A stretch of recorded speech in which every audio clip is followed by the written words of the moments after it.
Very nice.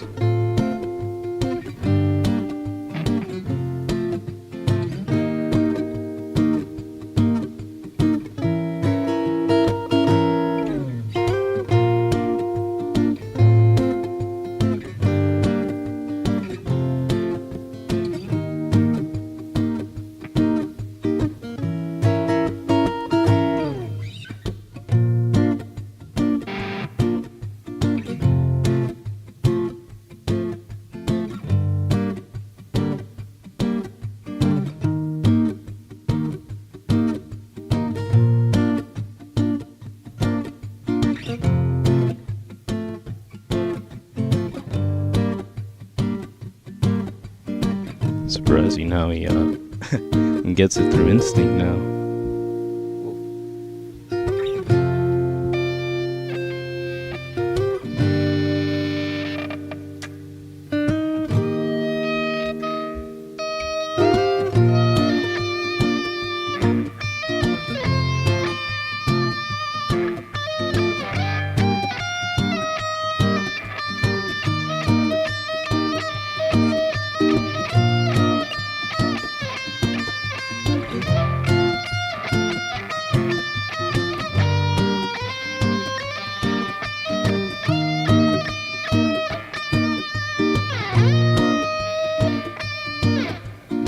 Very nice. Okay. It's been a minute. Hello. Hi. Buenos dias. Awesome. It is a Sunday, and it is a super warm one. So this is gonna have to happen. But did you know things are heating up? There's like a lot of things happening in the future, and again, just having fun. It is summer. Go enjoy yourselves. Put on some sunscreen. But also, yeah, enjoying the vibe. We're about to hit that final echelon that really pulls at the heartstrings and the heat. So, with all that being said, getting ready for the California sun and all that. It's been good. Yeah, I don't. There's just it's to me as a human being, as I still perceive myself as one. It is illogical how much can change and has changed in just these simple 2 weeks. And while we won't get into everything like that per se, we are truly living in unprecedented times where information, personalities, and opinions are being flinged back and forth. And again, it's such a big universe that there are so many opinions out there, just as many religions are out there, and I don't believe in forcing someone to follow a certain doctrine just so you can prove yourself to reach some certain limit of justification. But there is truth and hope and inspiration and moments of reflection through our cultures that have been kept, preserved, personified, whatever, for whether that be the stories that we learned, those stories that we grew up reading, the movies that we saw when we were younger, the stage plays that made us. That's where I take the most comfort in understanding just what our limits truly are.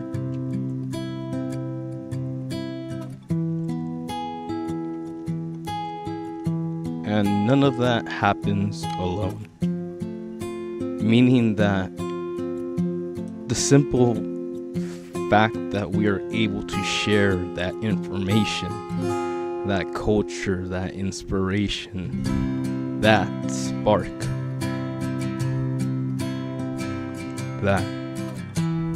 that's what we're looking for.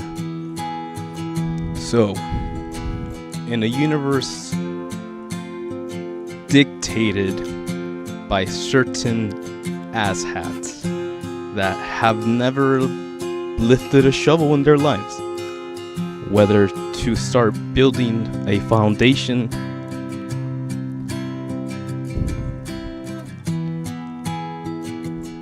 or whether to bury a loved one. So hey, grab your snacks, get your mugs ready. It is a Sunday fun day, and here we go.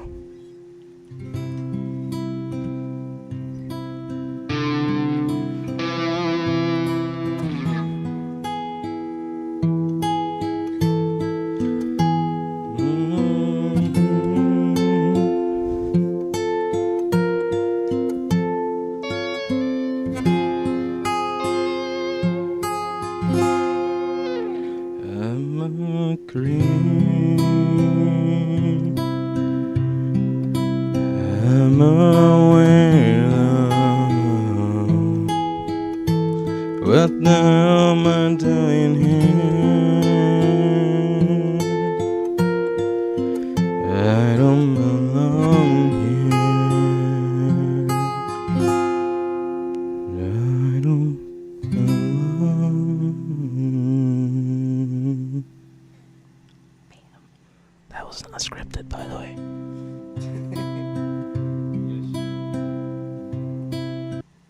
This was, if he knows how to do it. Please be the right words.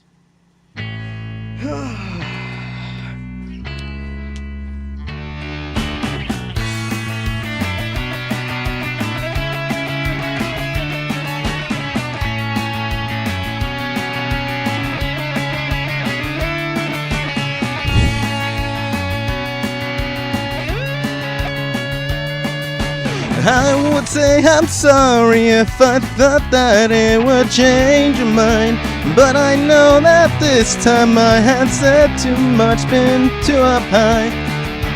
Tried to laugh about it, cover it all up with lies. I tried to laugh about it, hiding the tears in my eyes, 'cause boys don't cry. Boys don't cry. I would break down at your feet and beg for you. But I don't know, it's too late, and now there's nothing I can do. So I try to laugh about it, cover it all up with light. I try to laugh about it, hiding the tears in my eyes, 'cause boys don't cry. Boys don't cry. I would tell you that I love loved you if I thought that you would stay. But I know that it's no use and you've already gone away. Misjudge your limits, pushed you too far, took you for granted. That you knew that when I would do most anything to get you back by my side. But I just keep on laughing, hiding the tears in my eyes. 'Cause boys don't cry, boys don't cry, boys don't cry.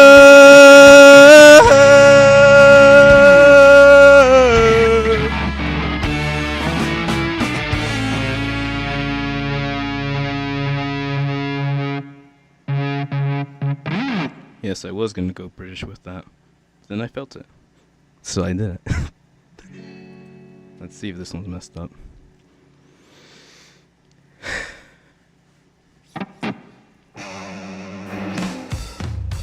I'm a puppet on strings, Tracy Island, time-traveling diamond, confident-shaped heartache. I come to find ya for in some velvet morning, yes, too late. She's a silver lining, Lone Ranger riding through an open space. In my mind when she's not right there beside me, I go crazy, 'cause here isn't where I wanna be. And satisfaction feels like this memory, and I can't help myself alive. Running to say is, are you mine? Very nice. Are you mine? Are you mine? Nice. Are you? That's what I'm trying to say is I need to deepen, keep imagining meeting wished away. Entire lifetimes fed up this somewhere, misbehaving for days, straight escapes, lost track of time and space. She's a silver lining, climbing on my desire, and I go crazy, 'cause here isn't where I wanna be. And satisfaction feels like a distant memory, and I can't help myself alive. One never says, are you mine? Are you mine? Are you mine?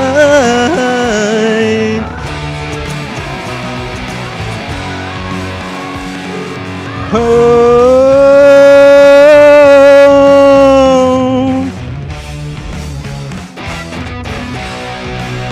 And the thrill of the chase moves in mysterious ways. So in case I'm mistaken, I just wanna hear you say you got me, baby, are you mine?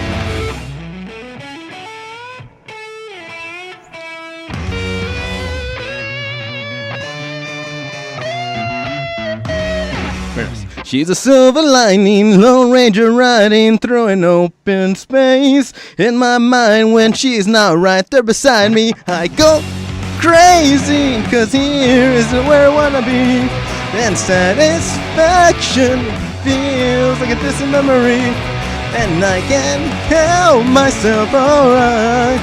Wanna hear you say is, are you mine? Are you mine? Are you mine?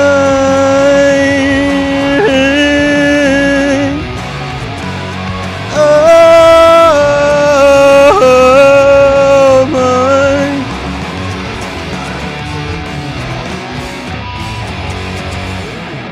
Wow, Arctic Monkeys and their very fun strap pad or strumming patterns, as you can tell. Very, very good.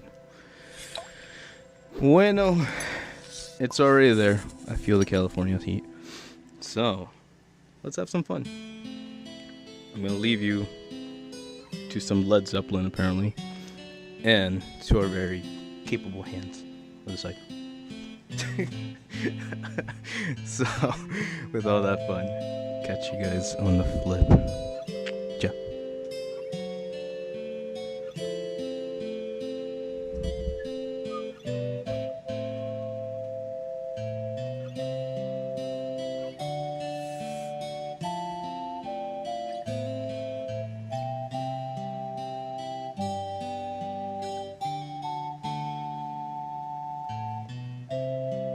Bueno. Oh, shoot. It is true. The heat is real. So, let's talk about the news. Man, the heat. Meaning the heat on Nintendo V Power World. This is true, man. If you remember, maybe like 2 years. When was the Power World original beta? You know what I mean? Just think about that. And then think about how long ago that happened. And now think about how much funding has had to go to continue these jury trials. Yeah, that's where we're starting from. So, let's find out. Because Power World's lawsuit nears end with Nintendo reportedly poised to gain almost nothing. This is by Andy Robinson over at the Video Games Chronicle, VGC for short. Nintendo and Pokemon Company filed its lawsuit against Pocket Pair in 2024. Called it 2 years. Alleging that the Power World infringed on 3 patents related to monster catching gameplay, all of which were initially filed by Nintendo and Pokemon Company after Power World's initial release. Initially, Nintendo and TPCG called for injunction against Power World that would block its release. In response last summer, Pocket Pair confirmed that it had made significant changes to the game due to the patents. I wasn't saw patients or parents, but patents such as removing the ability to summon pals via sponsored foul spheres, which limited to the scope of the lawsuit not just to the Japanese market, but also to older versions of the game. As reported by GameStray, both parties appear to have submitted their evidence, and court presentation is planned for October 1st, with opinions expressed on November 9th. However, because Nintendo and TPC amended the scope of their claims so that the case limited to older versions of Power World before Pocket Pair made changes restricted to sales only in Japan, they are in line for limited damages or nothing at all. Crazy. Even if, which is far from a given, Nintendo overcame all the usual hurdles, defending its patience against Pocket Pair's invalidity.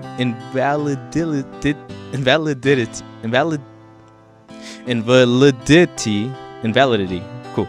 Contentions proving infringement and ultimately proving that any damage was caused by the alleged infringement. We should become a lawyer sometime, you know?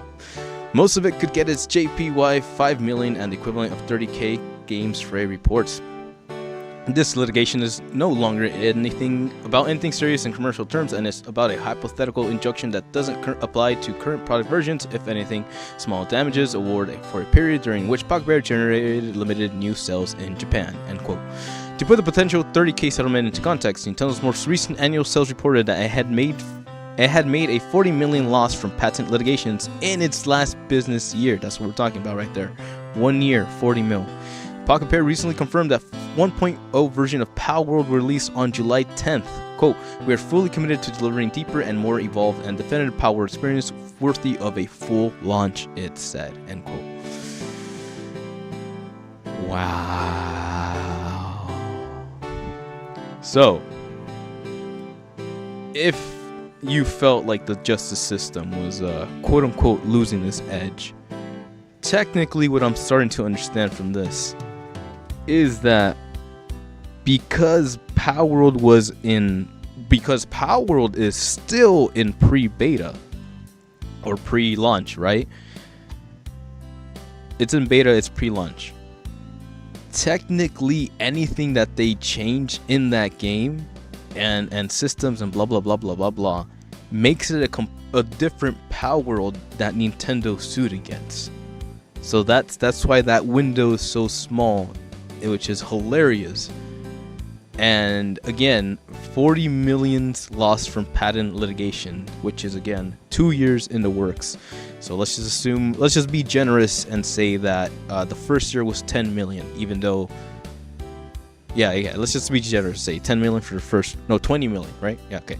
So half of that for the first year, that means 60 million completely lost on this firm and litigation, and they're only going to get 30K back from it. So what does that mean for Nintendo?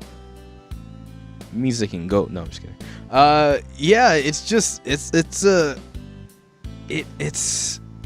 I don't like reveling in the idea that things are not going well for people, quote unquote. But I guess if you're talking about a corporation and a business and people who have been making questionable decisions, i.e. trying to copyright game mechanics, which is literally gatekeeping game system mechanics, and that in its own should get you like slapped or, you know, something by the game industry. Like, that is an insult to everything that we stand for. And to think that it's coming from someone like Nintendo, A, says a lot about their position in the universe, B, says a lot about how they feel about that position, and C, shows what kind of lengths they would go to. And again, as we've been complaining about forever ago, that certain people have certain stocks and stakes in Nintendo at this point, and certain Saudi Arabian individuals might have more pull when it comes to these decisions. But the question being is, so then what is this all for? And who are we really working for? As in, who are we designing these things for? And if it is who you say it is, your investors, then yeah, why would we personally be disappointed or offended by these results? So I'm putting that very lightly. I don't know what it is about me being in my in summer or the elder years, or maybe because life happens so fast, but I feel like I'm taking this fairly nicely in stride. So hey, let's see how far we can keep up that one. So with all that being said, man, I really hope that Nintendo gets their thingy together and they stop being potato, and I hope every company honestly stops being potato and we get our stuff and we start actually putting in the work. And you know me, technology, innovation, style, and creativity, you know, a little bit of heart goes a long way. So let's see what else is going on in the universe. Because where the heart does not lie. Because shareholders are trying to bully Elden Ring maker From Software into divorcing Bandai Namco. Allegedly. This is by Rebecca Valentine over at Kotaku. We all know how we feel about Kotaku, so let's do this. Whew. Go. Alright, let's go. There's an activist investor and takeover bid going on right now at Kadokawa, parent company of Elden Ring and Dark Souls maker From Software, and connected to Sony, let's not forget. From Software specifically is playing a big role in the investors' pitch. They're sick of giving sacks of money to Bandai Namco and want to see From Software publish his own games. Fair enough. This comes from a presentation given by Oasis Management, an activist investor that has recently begun to bid to oust Kodokawa CEO Takeshi Natsuno on the basis that he has allegedly mismanaged the company. Oasis offers a number of reasons it believes this to be true, but per presentation given to its investors last month, one of its major points is that under Natsuo's leadership, From Software is leaving huge amounts of money on the table by letting Bandai Namco and other publishers games like Elden Ring. Others publish games like Elden Ring. Got it.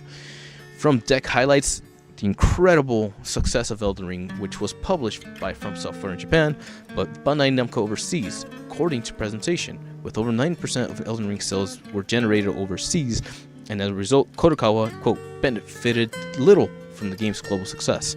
Oasis' argument is that Kodokawa has grown as a company in both headcount and capabilities, and the shift in gaming to increased digital distribution has made it easier than ever to self-publish.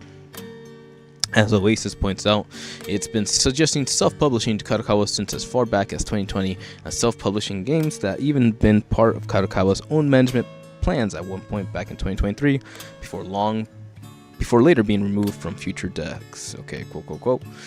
Under a simplified scenario analysis, From Software were to produce another hit title compared to Elden Ring with sales exceeding 30 million units, the absence of self-publishing will once again result in substantial economic value being left with external publishing partners rather than Kodokawa shareholders, or Oasis rights. Let's do this. Cool. It would admittedly be a little tricky for someone from Software to self-publish everything, even if it wanted to. While it officially owns the Elden Ring trademark fully, and thus could self-publish an Elden Ring 2, it does not own Dark Souls, or Demon Souls or Bloodborne. Any future games in or any of those franchises will need to be negotiated with Bandai Namco in the first case, or Sony in the second and third, who might be reluctant to give up publishing rights. Though perhaps that's Oasis' points here. From Software isn't exactly in control of the things making it money. That's the major issue for the company's future, or at least for the wallets of its shareholders. Then again, From Software's next title, The Dustbloods, is fully owned by From Software, including publishing rights. This might indicate that Natsuo is starting to move in a self-publishing direction anyway. It takes time to develop a game after all.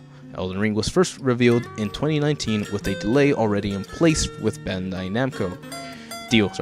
A year before Oasis sent its letter about self-publishing, From Software couldn't very well have dumped its deal at the stage even if it wanted to. Also, Natsuo wasn't even CEO until 2021. Well after these deals were signed. Very well maybe a lot of ballyhoo of nothing, which is another thing to keep in mind. Concerned shareholder profits and not much else here. Oasis is also the same company that's previously tried to get Nintendo pivot to free-to-play mobile games and charge players $99 to get Mario to jump higher. What? Immediately that was a decade ago, but it's not exactly indicative of a company with great ideas about video games. Wider concern for fans increased controlled by Oasis, which now owns 13.76% stake in the company, more than Sony, would result in unwanted interference from Software itself.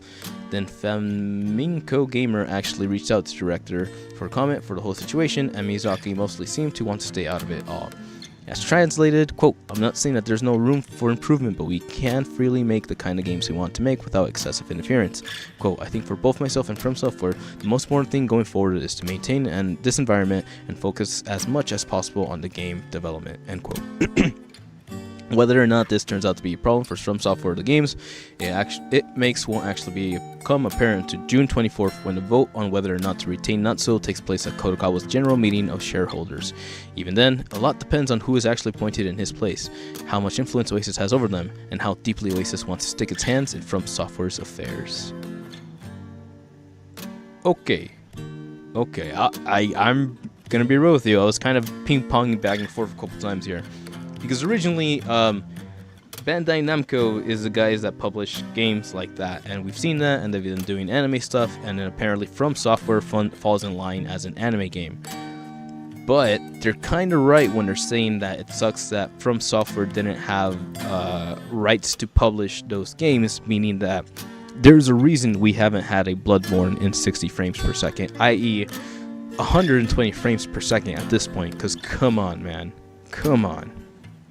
So, if you're ever wondered why that wasn't a thing, that is exactly why. So the point that is being made that we should be doing our own things is a good idea. However, knowing that now that it comes from certain people known as Oasis that have their brains in certain minds, it does make sense that as a leader, right, From Software, that you would stick to the big dogs for a cool minute.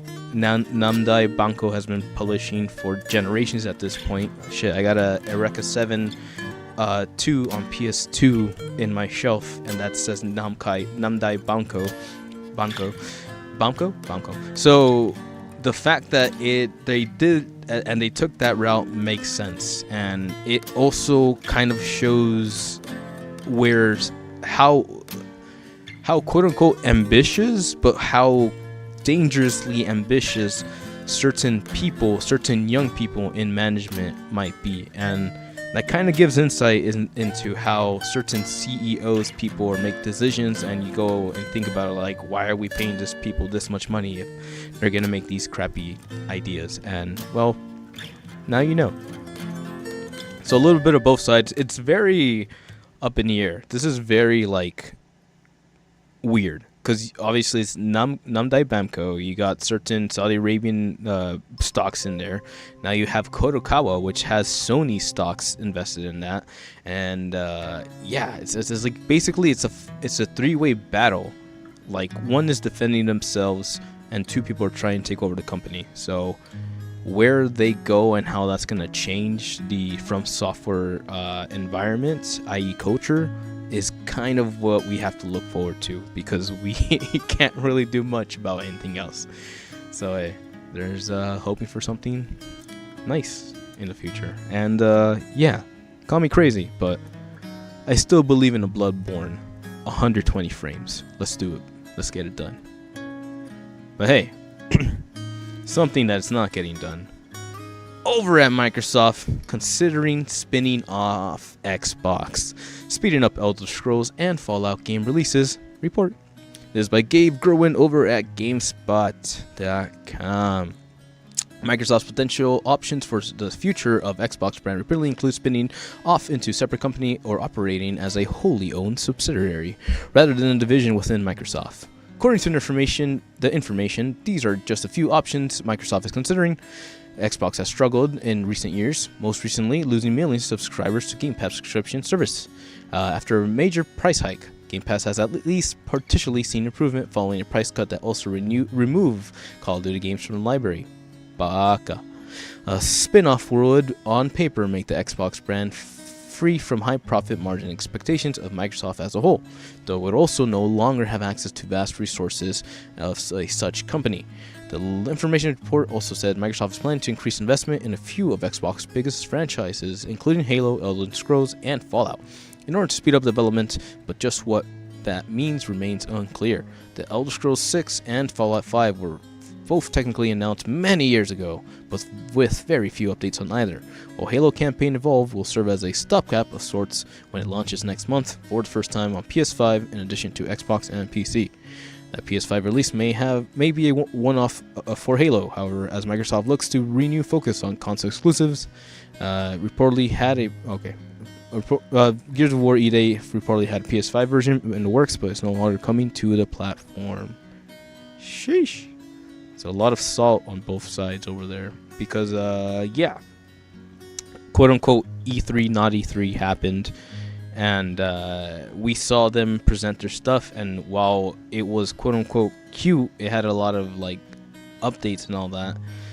Something that I did notice is that we were leaning heavily on CGI trailers again, and to me that doesn't necessarily show that we're ready, quote-unquote, just that we want to be ready, which is exactly what I remember Fallout and Elder Scrolls 6 feeling like when they were announced many years ago, apparently. So put your finger on that one. I know Xbox is quote-unquote doing a lot of things right now, but honestly, dude, I wouldn't trust that until it happens. I'm still waiting for the other shoe to drop, and apparently we've seen the emails, and we've seen that maybe that drop is coming. So let's find out a bit more.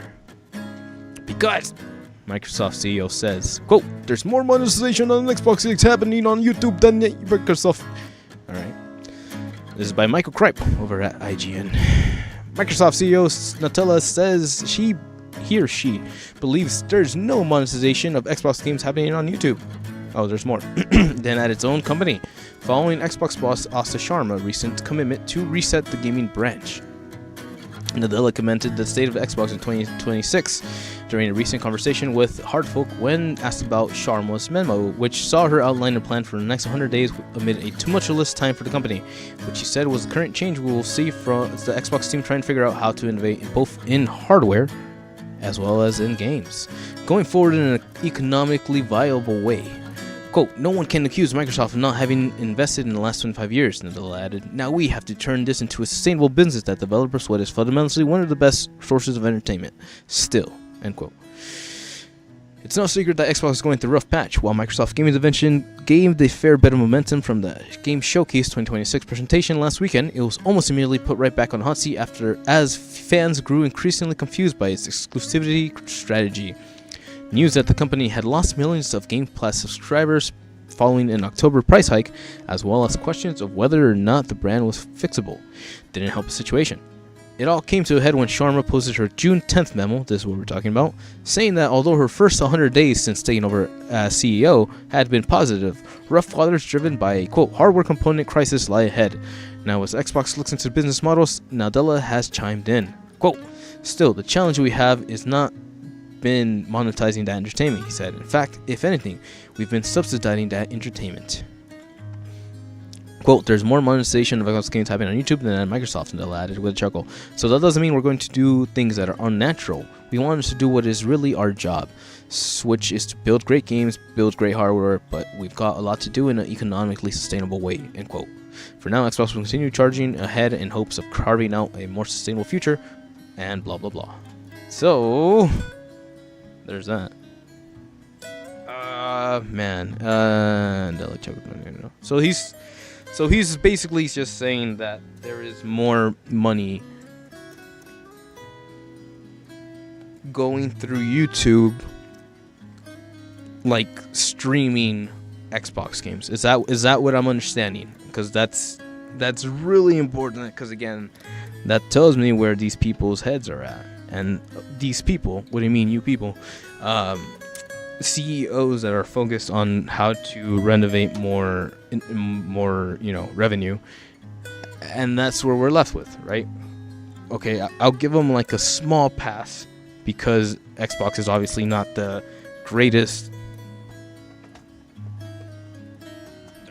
or the strongest in terms of like brand quality or brand recognition or brand quality and brand like loyalty. There you go.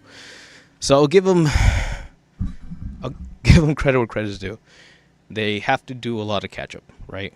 But again, it is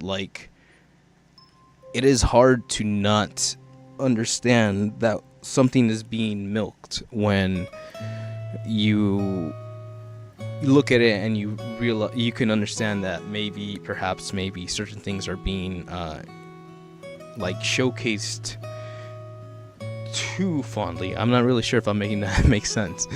It's just hard to, again, we're just going back to the idea that there's a lot of CGI trailers, and my biggest like potato-ness was when they showed Scalebound, published by or being developed by Platinum Games for the Xbox One, and again, that made me buy an Xbox One, and that game got canceled. So that is Xbox One on the screen right now. So that game got canceled. So that, to me, I just never really turned around. Game Pass was something that was kind of interesting. I bought a laptop and I wanted to run specs, so I bought Game Pass for 1 month. I ran games. It was pretty cool, and I just kind of moved on from that. That was when Halo 6 Guardians or whatever came out, and I was able to quote unquote get into the PC gaming space. So it's not a terrible idea, but again, how can you continue supporting something when you know it's just better to support the developers directly rather than throwing money at this big ass conglomerate and hoping that the developers get the revenue that they deserve, quote unquote. So there's not a lot of things going in their direction, quote unquote, and if they don't have the finances, because again, this is freaking Microsoft, they are the ones that started this whole AI revolution by signing a contract with that one company's, not Sora AI, GPT or whatever, Sam Almec-Whitman, whatever his name is. So again, if you want to go out there and be like, oh man, things are gonna be hard in the future, we gotta hopefully make money off of the things that we can quote unquote count on, that we can lean on, the cow needs to be milk, quote unquote, then it's hard to say that and look like quote unquote sad or like, oh man, this is gonna be so hard, when you were the ones that started this AI revolution and caused the pricing crisis at this point. So again, you have to take everything for what it is, and maybe that's why I'm still waiting for the second shoe to drop, because I don't believe much.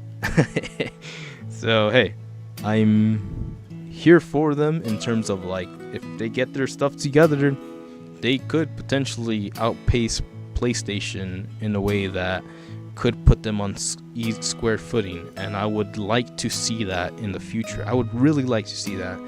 It would cause PlayStation to step up as well and hopefully get out there, but who knows, the future and all it holds.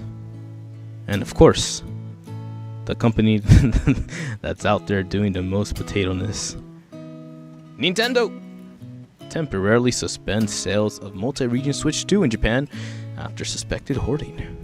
What? Multi-region version is only available on Nintendo's own store in Japan. Got it. Unlike other regions, Japan has two different versions, a Japan and domestic only, and multilingual version. The Japan only version is only available to purchase from general retailers, has Japan's as the console's language setting, and only Nintendo accounts that can be linked to it are those within the country region setting to Japan. The multilingual version, meanwhile, works like a Switch 2 consoles everywhere in the world and lets players choose their language region settings as normal. The version is more expensive, however, and can only be purchased directly from Nintendo on its online store. Following recent price increase, the Japan-only version went up from $31 to $375, but the multilingual version stayed at the same price, $435. Okay. Meaning, Nintendo has now stated that it has temporarily suspended sales of the multilingual version because it believes some users are hoarding them to scalp them. Quote, "We temporarily suspended sales of Nintendo 2 on the Nintendo store after confirming several orders that appear to be hoarding," it said via machine translation. Quote, "In order to deliver the product to more customers, we will now be selling it only to customers who meet the following conditions. We appreciate your understanding." End quote. Players will only be able to buy multilingual if their total Switch play total Switch playtime was 50 hours or more by the end of May 31st. If they meet this condition, they will be able to buy one multilingual console. The purchase limit includes any they may have already purchased. Damn. One potential reason for alleged hoarding is the current state of yen means that the multilingual version is cheaper than the Switch 2 console in other regions, something that will become even more stark once Nintendo's planned price increase takes effect in those regions too. As of December 1st, the price of a Switch 2 in the US will increase from $449 to $499, meaning that Japanese multilingual version will be $65 cheaper at the current exchange rate. In Europe, the price of the Switch 2 hardware will also increase from €49 to €499 to the multilingual's price in Japan is currently equivalent around $375, meaning European players may be tempted to import from a Japanese scalper one to get one cheaper. Assuming that scalpers don't put on their own scalping price, right? Isn't that the whole point of scalpers? So, pretty wild out there. When I say the world is burning, I mean it. So, it's the end of the world as we know it. But hey, at least it's better than aliens invading us. Because not even Steven Spielberg can slow down Obsession's box office bonanza. Let's go, baby. Although Disclosure Day had a great opening weekend. This is by Thomas Franzese. Very nice. Over at Polygon.com. Steven Spielberg's Disclosure Day did better than expected in the domestic box office this weekend, but even its solid performance was enough to slow Obsession down. Deadline reports that Disclosure Day will make $44 million domestically in its opening weekend, although that's lower opening than movies like Devil Wears Prada or Michael. It performed better. Damn, it did worse than Devil Wears Prada? Shit. Performed better than box office analysts expected. Disclosure Day opening weekend is the fifth best among Steven Spielberg's wider filmography and the best for a new IP from Amblin Entertainment. Worldwide, the movie is expected to gross $92.9 million by the time this weekend is over. Although Disclosure Day put up a respectable opening weekend performance, Obsession is truly astonishing movie this weekend. It's expected to gross $19 million over this 3-day weekend, which is only a 25% drop from last week.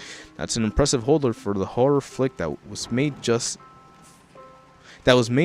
$1 million and has seemingly just grown in popularity since it hit theaters in May. Boy! Very nice. Okay, I see what you mean. Sheesh! The fact that it's outgrossing the likes of Backrooms and The Mandalorian Grogu in its 5th week is truly outstanding. If you're curious about this weekend domestic office is shaking out, its top 10 rankings on Sunday morning. Hey, that's today. Disclosure Day 44, Obsession 19, Scary Movie 14.5, Backrooms 11.26, Masters 8.66. Damn. Mandalorian Grogu. Oh shit! Take that, Disney. Michael 4.5 million, BTS. Oh yeah, that did happen. Airbag. This is like a live showing, isn't it? Yeah. The Furious 27.5 mil. Stop That Train 2 million. I went to go see The Furious. It's a damn good film. I hope I can talk about it later. But Ultimately, it's not too surprising that Disclosure Day and Obsession are doing so well at the box office because both are amazing films. In Polygon's review of Disclosure Day, Brian Volkhorst wrote that it's, quote, not only hooked me with its thriller aspect, but it made me feel a bit more sentimental as well, like the Spielberg movies to watch when I was a kid, end quote. Yes. Polygon has similar praise for Obsession, with Jesse Eisenberger calling it an, quote, assured and freaky debut from the writer-director Curry Barkey. Expected both Disclosure Day and Obsession to remain in theaters for some time. Yes! It's good, man. It's good. I really enjoyed those films. So being able to watch them and like see them online is pretty chill, man. Very nice. Again, a little sad. Steven Spielberg is like, you know, being kind of clowned out at this point. Like the internet is clowning on him a bit. But I do believe that it was a good film, and I will stick by that. I'm cool with that, man. I got your back, Spielberg. Don't trip, fam. Got your back, homie. So, that being said, though, oh god, Obsession is so good. It's so freaking good. And, like, I'm not gonna lie, I'm pretty sure there's a lot of lonely dudes out there just watching that film over and over again, because it really means that much. So, if you wanted to know something that means a lot, another thing that means much, the Batman Part 2 sorry, I can't take this seriously. The Batman Part 2 officially begins filming as Matt Reeves shares first set image. Who? That's Twilight, buddy. That's Twilight boy right there. So, this is by Michael Crape over at IGN. As years of waiting and one big delay, Matt Reeves has confirmed Batman Part 2 has officially confirmed principal photography by posting first image on set. Filmmakers behind the Robert Pattinson-led DC movie took to Twitter. It comes with a picture of a clapperboard featuring its bat symbol logo with a blurry background, showing what appears to be a person's body lying on a table or slab in what looks like a lot like a morgue. Oh, I see that. I see that. So this is like, what are we talking about? We did Riddler. Hugo Strange. We're gonna do Hugo Strange. We're going to Arkham, baby! Alright, cool. Unlike DCU's Superman's sequel Man of Tomorrow, the first image of the set of the Batman Part 2 provides little in the way of identifiable information, so it's a positive update as filming for the sequel takes off in London and will no doubt have fans spinning theories about who exactly is on the table. What's on the table? Brings to the table. Okay, cool. Who's that? One fan questioned. Quote, I need to know who's dead right now, added another. Quote, the Batman already opened with the dark scene of the mayor getting hit with in the head multiple times, someone else said, but Matt Reeves is seemingly going to make Batman's Part 2 opening even darker, like the opening of a film inside of a morgue and showing the deceased body. Matt Reeves is the GOAT, end quote. It should not be noted that the films are generally shot out of sequence, so the first camera scene that is filmed is often not the scene that actually opens the movie. Got it. Despite Reeves and the rest of DC drip feeding the internet, the plot teases major cast updates over the past year. We still don't know much about Batman Part 2. While some believe the infamous Court of Owls will play a large role in the sequel, others looking into the past posts from Reeves believe Mr. Freeze could somehow show up. Cool. Last week, Patterson shared details about his process when it came to training for his return as Bruce, and just yesterday, Colin Farrell spilled the beans that his Penguin character will only show up for 2 scenes. Batman Part 2 is currently scheduled to premiere October 1st. While you wait for any hard news about what's in store for the Greed version of the Cape Crusader, go learn. Yeah. So there you go. Just a little bit of information. I know we got a lot of Twilight fans out there, me included. So, no, not true. So we're looking forward to that. Finally, we're getting some information. This guy took forever to get into his role because he did Mickey number 17, Mickey 17. He did the movie where he married not Timothée Chalamet, where he married Spider-Man's wife. The drama. It's called The Drama. It's actually pretty good. And yeah, so that happened. So a little bit of information. It gives us hope. I'm looking forward to Batman. The Batman Part 1 was one of my favorite like representations of Batman. So kid's got some skill, you know what I mean? He might be going places or something. You never know. So looking forward to that. Hi. Well, let's get a little serious, shall we? Go. Firefighters investigate explosion caused by MetaQuest 3 in main home. This is by Zach Koitzer over at Otaku. Virtual reality promises to bring the gaming experience to life, though no one expects this much collateral damage. According to firefighters in Frankfurt, Maine, a Meta Quest 3 battery is suspected of starting a small fire in a residential home. While there were thankfully no direct injuries, surreal footage from the home shows the dangers some unattended batteries can unleash. Local news reports on June 11th, a Frankfurt resident left an external battery charging on a nightstand while outside. The resident heard a sudden noise from inside their home. In a set of videos provided to the local fire department, the home security on the main floor picked up signs of danger in the bedroom above. Red flashes of light flared and is joined by a sudden pop of sound. Four concerned dogs come sprinting downstairs, glancing back warningly. Soon after that, a small fireball rose down the stairs. Holy shit! A flaming chunk of MetaQuest debris spooking these adorable pets further away. No! While the explosion is caught directly in film, the Frankfurt Volunteer Fire Department wanted to illustrate the hidden dangers of the rechargeable consumer electronics. The nightstand is about 14 feet from the stairs, and the stairs are about a 15-foot long, posted the fire department on Facebook. Just wanted to give you an idea of how bad this was. While explosions such as these are uncommon, rechargeable batteries are a known fire hazard. Valve has warned Steam Deck modders about the potential dangers of tinkering with the battery, and owners of early PlayStation portables may dig their units out to discover how it has hunchbacked. Safety is one of the growing concerns with electronic vehicles, as well as a combination of vicious electronic fires and door glitches have turned some Teslas into a kill box. Sheesh. Local news says that the MetaQuest explosion is currently under investigation and that the home is being examined for any potential harmful fumes. That is rough, my dude. Okay. So something to note, technology, all that. As we go forward with the VR goggles and all this stuff, our future. You gotta be careful. It's summertime. I think about this every single freaking day because I turn on that car and so what is it called? That the subwoofer in the car has an amplifier in the back of the car, and that amplifier heats the fudge up like super freaking hot on a normal day. So whenever summer rolls around, I am very terribly concerned that the back of my car is gonna explode one of these days. And honestly, I don't know if that's justified or not, but just I'll keep on thinking that so I can keep myself safe. So who knows? But yeah, man, it's pretty serious. So stay safe out there. Poor doggos. Let's watch this video. I don't think it'll be too loud, right? Firefighters in Waldo County are warning people about the potential issues with VR headset batteries. Officials in the town of Frankfurt say this Meta Quest 3 was charging on someone's nightstand when it exploded. Video from the homeowner shows an orange light at the top of the stairs from when the battery supposedly caught on fire.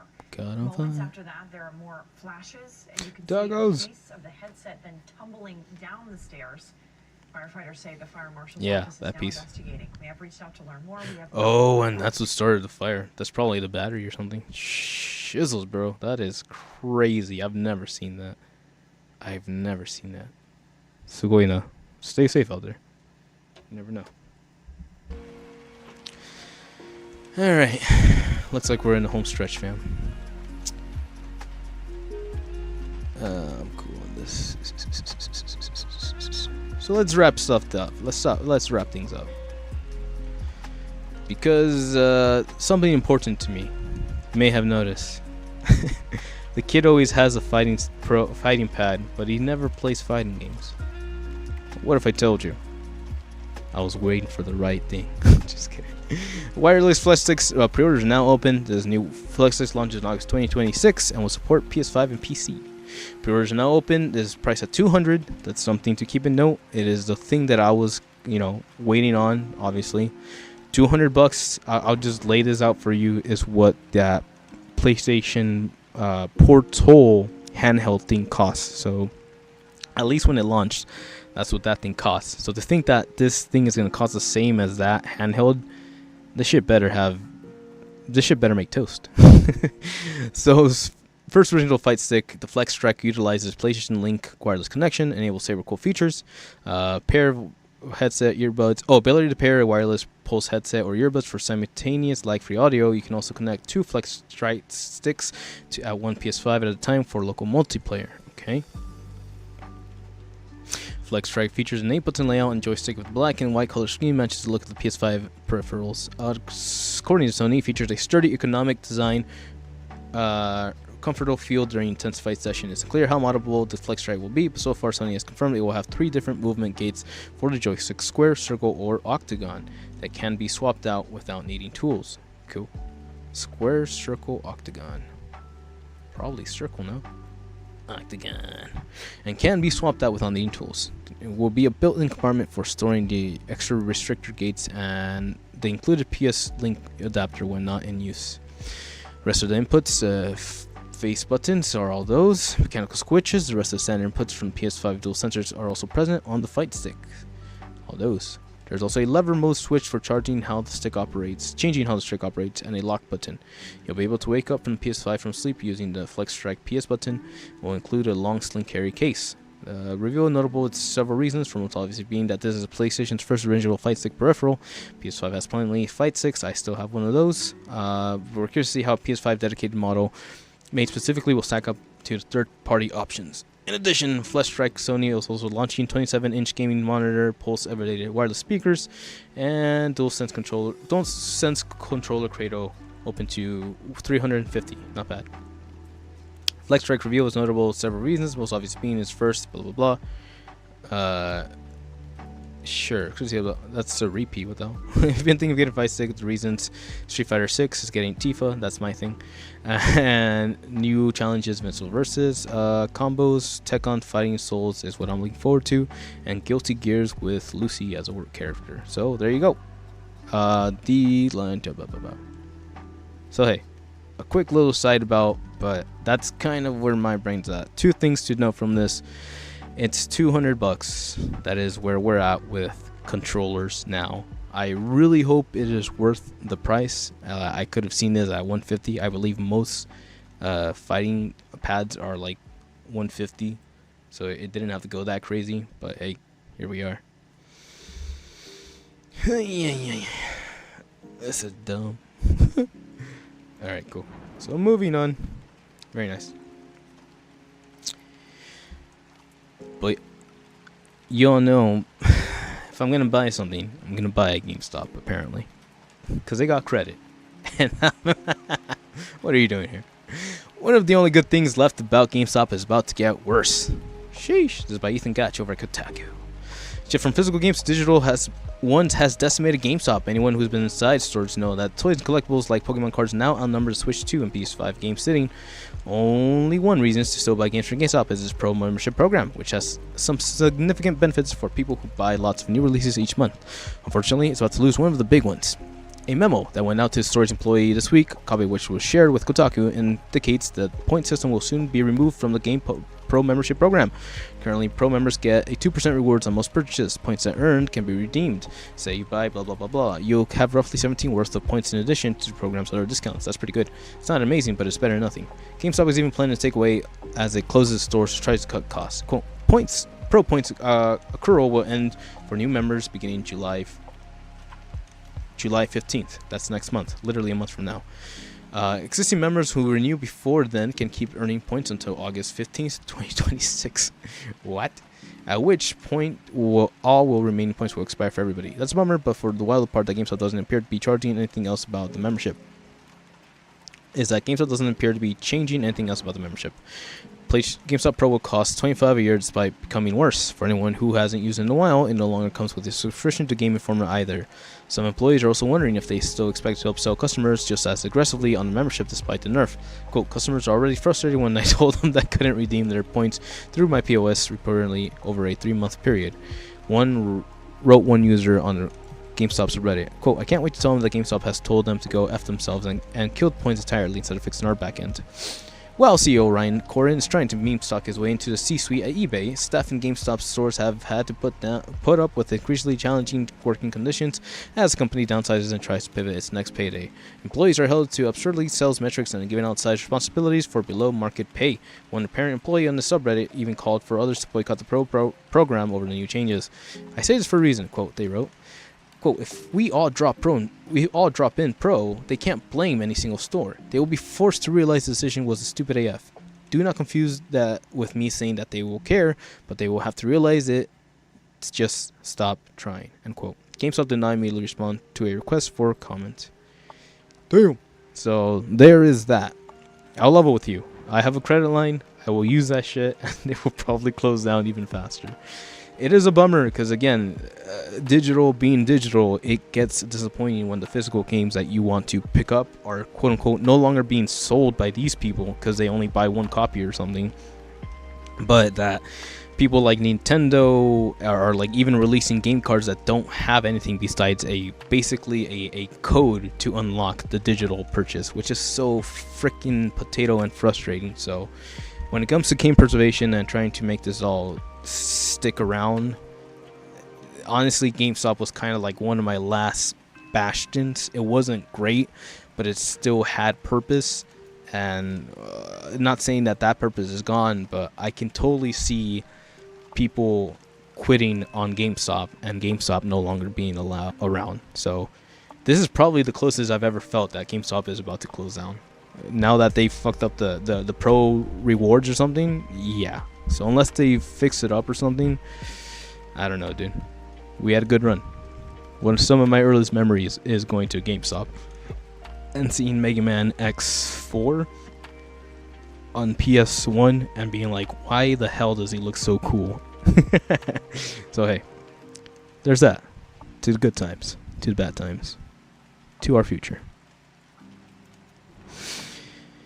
Because SpaceX is now a public company valued for its AI potential. What comes next? Is by arstechnica.com. What? You thought I didn't like technology? Space exploration technology is better known simply as SpaceX has become a publicly traded company on Friday, nearly quarter of a century after it was founded. Nearly a quarter of a century after it was founded. 25 years? Wow. Company began trading on NASDAQ exchange at $135 a share. Damn. Vaulting SpaceX at nearly $1.8 trillion by the end of trading day. The company shares were selling at $160.96, a respectable increase of more than 19%. Damn. On paper, ex-founder became the world's first trillionaire with his personal stake on the company valued at more than $700 billion. Because of the company's stock options plan, thousands of current and former employees became overnight millionaires. Employees at SpaceX have worked remarkably hard over the last 24 years, and now they will be richly compensated for having to do so. SpaceX now stands as one of the handful of the most valuable companies in the world. Should it be? There's a broad disagreement on whether SpaceX is fool's gold with its sky-high valuation or represents a valuable opportunity to finally own a piece of a dominant space company that could someday command the business of data centers in orbit. SpaceX is now largely an AI company. One thing is clear: SpaceX is now subject to significant public disclosures, and it will conduct much more business in the public eye. Although Musk retains complete autonomy on terms of ownership and voting rights, he will now be beholden to shareholders in a very important way: the price of his company's stock. Most shareholders bought SpaceX stock today not to be part of the company's long-term plans to settle Mars or to help NASA land humans on the moon. Certainly some space enthusiasts did. However, most people invest in stocks to make money. As SpaceX makes clear in its S1 document filed in May, however, the company value does not lie in its space-enabled solutions or its Starlink internet constellation. As part of its total addressable market, the company's views that these comprise less than 10% of its value. Rather, Musk and X will see the majority of its value in providing AI services, mostly from space, primarily from enterprise applications, and investigators agree that that's where the vast majority of the company's profit lies, if that's where they will want to see SpaceX put its time and resources. As of today, SpaceX is owned by investors who largely want to make money to reach an enormous valuation. It must make that money through orbital data centers. This is a sobering thought for NASA, which was the company's most important backer during its early years when bankruptcy was never too far away. Even a decade ago, a majority of the value of SpaceX contracts were coming from NASA and other U.S. government entities. Since then, however, revenues from Starlink have begun to significantly outstrip NASA's contracts, and this will likely become even more true in the future. Damn. How much is the profit for Artemis? How much of a priority is Artemis? NASA relies on SpaceX for so much right now, flying its astronauts in the most important science payloads into space and playing an important part of the Artemis campaign. But the $2.9 billion contract NASA signed with SpaceX in 2021 to build a human landing system for the Moon program is now regularly dwarfed by the AI compute contractors of SpaceX is signing with companies like Anthropic and Google, which are worth tens of billions of dollars. For SpaceX, the money, at least in the near term, is in AI. It is not NASA government contracts, yet NASA is desperate for SpaceX to begin delivering on critical milestones for the Artemis program in the coming months and develop the capacity to land humans on the moon. The key to all this work on NASA is a massive Starship's rock and how SpaceX will prioritize its further development. The large rocket appears to be closing to reaching operational status with the ability to put about 100 metric tons into low Earth orbit. Assuming that happens in the coming months, how will SpaceX use the Starship launches? Will it spend its energies on preparing and launching critical refueling and demonstration in orbit, in which will require back-to-back Starship launches? Will it fill up any lander prototype next year, which means a dozen or more tanker flights simply to be enabled An uncrewed further landing for tests for NASA? Or will the company focus on putting profit, making Starlink satellites into orbit, followed by critical tests of data center satellites? In short, will it follow the money? It is a valid question because investors will be watching closely. And so will we. So that sucks. I don't like that NASA is not being funded. I love NASA. And it sucks that all that innovation is being funneled into a quote-unquote private company that has now become a public quote-unquote company. So again, we're gonna see what happens, but it's okay. It's just gonna be rough. So that happened. Musk is quote-unquote a trillionaire through to all the fake money that is being generated in the stock market. So we will have to see what happens with that one. Again, a lot can change in a really little bit of time, and that is definitely true in the markets. So if you're out there, if you're investing, hopefully it's something for the future, something positive for the future. But hey, I'm just a guy, and the future is so far away. Bueno, ladies and gentlemen, it's been another news of the week. Very nice. What do we think? It's just a lot of hope being placed on a lot of corporations that may not have the best interest in humanity. Granted, that's not a quote-unquote a requirement, but there does have to be a balance, in my humble opinion. When it comes to creation, there has to be a sense of a touch of personality, right? Like a little bit of fun, a little bit of love, shall we say. When you make food, you make it with love. And I do believe that creates the difference. That makes all the difference. So if we're completely focused on the corporate and those numbers are going up, but we're losing a lot more heart than what it's worth, then yeah, I would hope that things sort of balance out in the grand scale of the universe. But we'll have to wait and see, man. We know that D-Rump is having his UFC fight at the White House. We know that is being paid for with taxpayer money, and we know that he's only doing it to celebrate his birthday rather than America's 250th birthday. But what we don't know is what that's going to mean in the future. So I look forward to something positive. I look forward to being happy, and I look forward to us having good times. And if that sounds good to you, then hey, join us for the ride. So, with all that being said, let's jump over. Getting ready to get out of here. The heat kind of cooled down. We kicked on the AC. Just the fan. I don't like using AC, but definitely a fan helps with the ventilation. So I do appreciate that. So with that being said, I'm gonna jump back in here.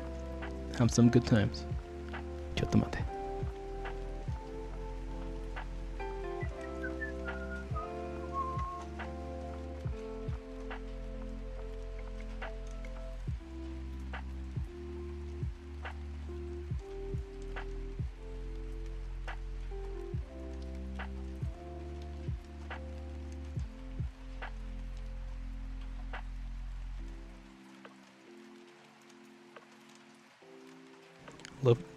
Low-key kind of hoping there's like a poppy noise here out there. So, okay. I didn't get to talk about it, so we'll talk about it now. So, I've never seen the Amazing Digital Circus, but I know of it. And clearly, the Pomni character has been around for a cool minute, right? So, I'll leave it at that, where that lies. However, I had some free time. We were going to go watch Scary Movie, and I got there a little early than the rest of the mates. So I did my usual spelunking at AMC theaters, and wouldn't you know it, I stumbled upon the Amazing Digital Circus final episode, blah, blah, blah, blah, blah. And I sat there. Or actually, I didn't sat there. I stood against the wall in the hallway, and I just let the thing happen. And I watched, and I listened, and it was about what I expected, right? You get a lot of conversation about like fandoms and certain people and like what it represents, blah blah blah. And I've heard the stories, and I kind of assumed that it would be what it would be, right? But there is a reason why it be like that. In that movie theater, there was a bunch of people just kind of reacting. It was interesting. But they were also like clapping and cheering when certain emotional beats were hitting, and I can only imagine how much quote unquote clarity or closure those people were receiving in that theater. Again, I can only imagine because I heard them clapping every time something happened. But it was nice, right? Being an outsider and not really knowing why they mean the things that they mean, but being able to appreciate that they mean what they mean for that exact reason. That does put a smile on my face. And yeah, for as much as I thought that the Digital Circus would be exactly what I thought it would be, they had some things to say, and it actually hit somewhat personally, and that was something to think about. And yeah, I'm just saying all that to say that there's a Digital Circus in the Fortnite, so there's your marketing material 101. But what I didn't know is that they use Unreal Engine to animate the Digital Circus in YouTube. So if anything, it all goes full circle, and that's kind of cool. So hey, it's a big, big world. Lots of people, lots of emotions, and I hope yours are doing all right. So let's go ahead and wrap things up, and vámonos a la fregada.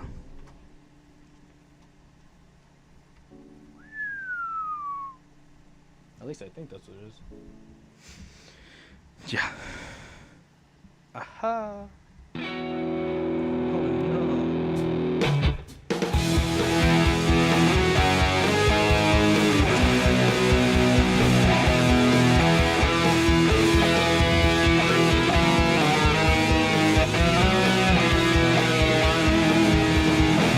Sit there in your heartache, waiting on some beautiful boy to save you from your own ways. A big forgiveness watching now, here he comes, he doesn't look a thing like Jesus. Ladies and gentlemen, imagine when you were young. Can you climb this mountain? I don't know. Now than ever before, we can make it if I take it slow. Let's take it easy, easy now, watch it go. We're running through the highway, skyline, not a hurricane. It started turning when you were young. When you were young. And sometimes you close your eyes and see the place where you used to live when you were young.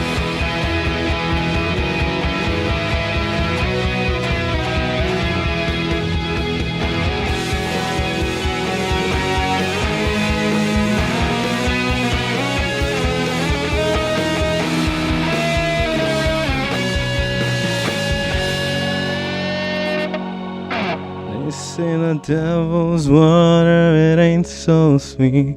You don't have to drink right now. You can dip your feet every once in a little while. Oh, yeah, yeah, yeah.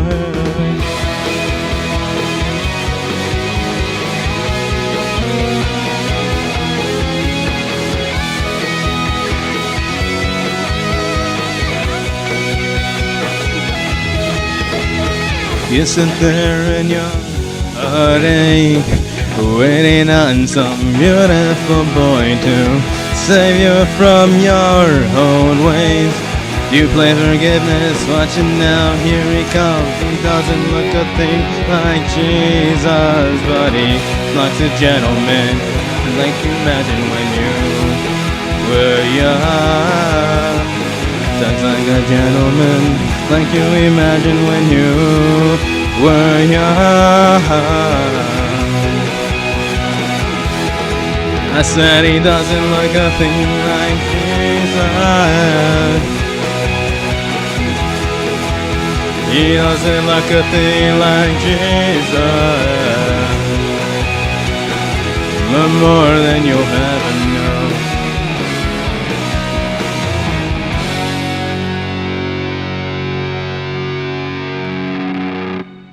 Wow.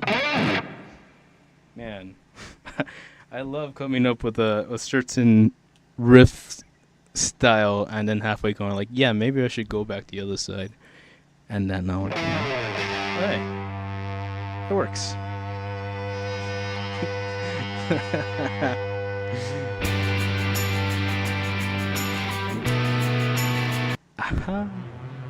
Let's see if this works. Also, I think I heard movement in the background, so that threw me off really bad. I apologize. I'm gonna try to ignore it. They can bother me later.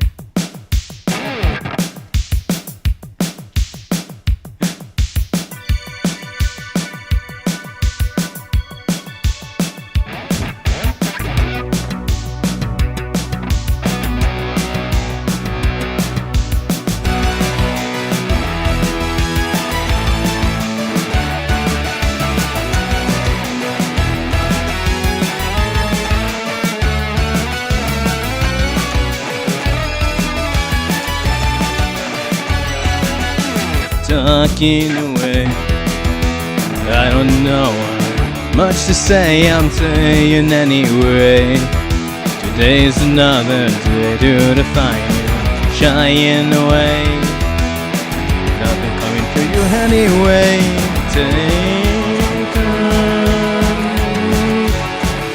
on me, take me on, take on me.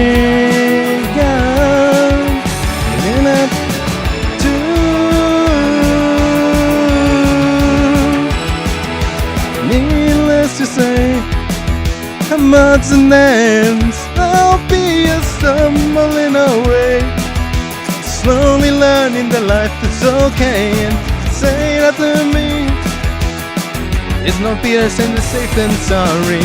Take on me, take on me, take me on, take on me down.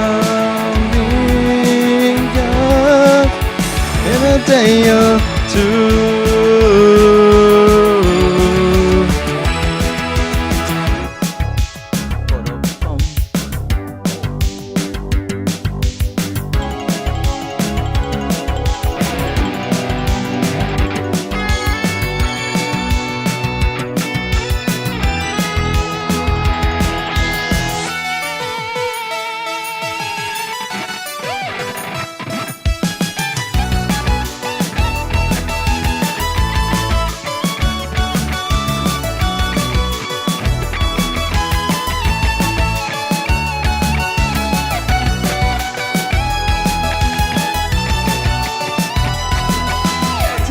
That you say is a life or just to play my worries away. You're all the things I've got to remember, shying away. I'll be coming for you anyway. Take on me, take me on. How big on in a day. Take me on. How big on in a day.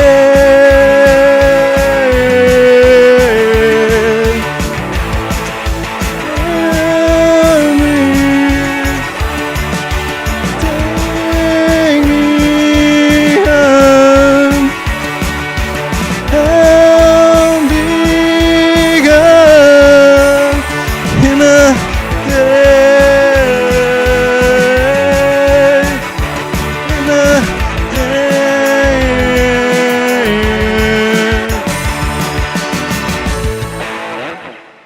Close enough. I really hope we're not beeping.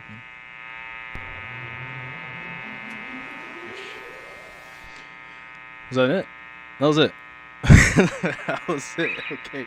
I got nothing. That was it. Bueno. I think I heard noise outside, but I'll figure that one out later. What we do have today. I think we got gym session. Yeah. We're sweating enough. Might as well get it done. That means I can drive down to GameStop and I can pre-order that Fighter Stick Pro. Lots of fun things to do, and I hope you have fun doing the Mountain Dew. So that being said, take care. Have fun. I love you very much. Thanks for watching.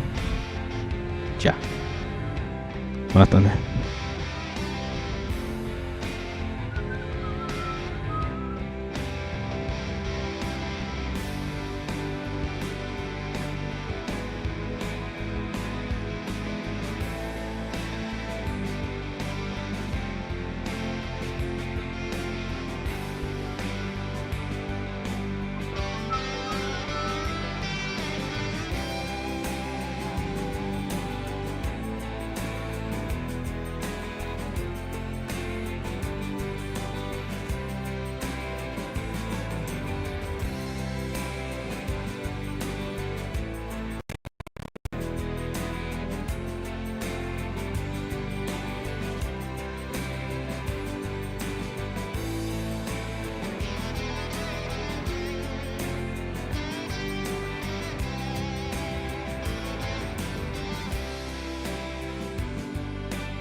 so do I.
Without you,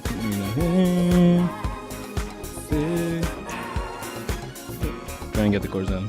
Behind you, give you up, I'm gonna set you down. I'm gonna ride you and hide you. I'm gonna make you cry. Say goodbye and hurt you. Trying to get the chords down, they're all flat. Never gonna get you. Never gonna get you. We've known each other for so long. Your heart's been aching, but you're too shy to say it. Sad, we both know what's been going on. We know the game and we're gonna play it. I just wanna tell you how I'm feeling. Down is that you cry. And singing my I tell a lie. Then hurt you, give you up, let you down, run around, desert you.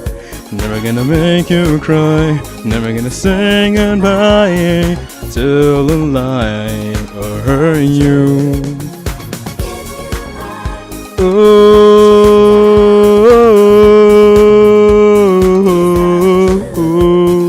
make you cry.